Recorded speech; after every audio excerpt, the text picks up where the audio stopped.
उत्तर प्रदेश में त्रिस्तरीय पंचायत चुनाव की तैयारियां अब अंतिम चरण में हैं। राज्य निर्वाचन आयोग ने अप्रैल से जुलाई 2026 के बीच चुनाव कराने का फैसला पक्का कर दिया है।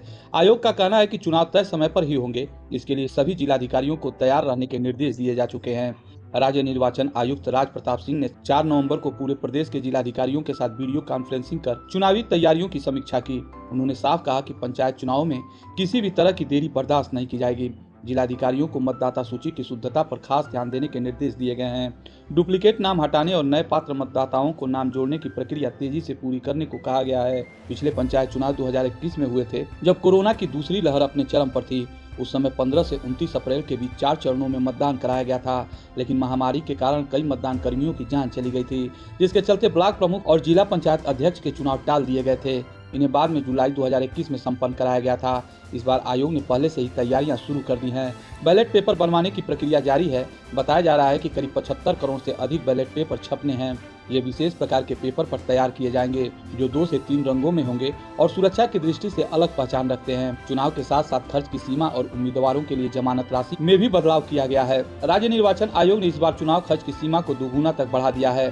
ग्राम प्रधान उम्मीदवार अब 1.25 लाख रुपए तक खर्च कर सकेंगे, जबकि क्षेत्र पंचायत सदस्य की सीमा पहले की तरह 1 लाख रुपए रखी गई है। क्षेत्र पंचायत अध्यक्ष के लिए सीमा बढ़ाकर 3.5 लाख रुपए कर दी गई है।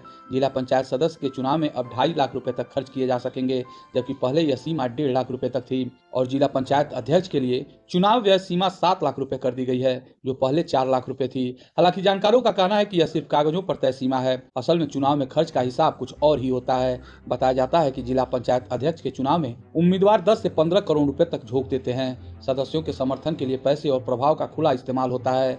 कई बार एक वोट के लिए 50 लाख से लेकर 1 करोड़ रुपए तक दिए जाने की चर्चा आम है। यानी लोकतंत्र के इस सबसे निचले लेकिन सबसे सशक्त स्तर पर भी अब मुकाबला सिर्फ विचारों का नहीं, पैसों का भी हो चला है। आयोग भले ही सीमाएं तय कर दे, लेकिन मैदान में उतरने वाले उम्मीदवारों के लिए असली चुनौती इन सीमाओं के भीतर रहकर चुनाव लड़ने की नहीं, बल्कि पूरे तंत्र को अपने पक्ष में मोड़ने की होती है। फिलहाल आयोग का कहना है कि वह हर स्तर पर पारदर्शिता बनाए रखने को लेकर प्रतिबद्ध है। जिलों को निर्देश दिए गए हैं कि मतदाता सूची से लेकर मतदान केंद्रों तक की तैयारी और हर काम समय से और सटीक हो। यूपी की सियासत में पंचायत चुनाव हमेशा सत्ता की नब्ज समझे जाते हैं।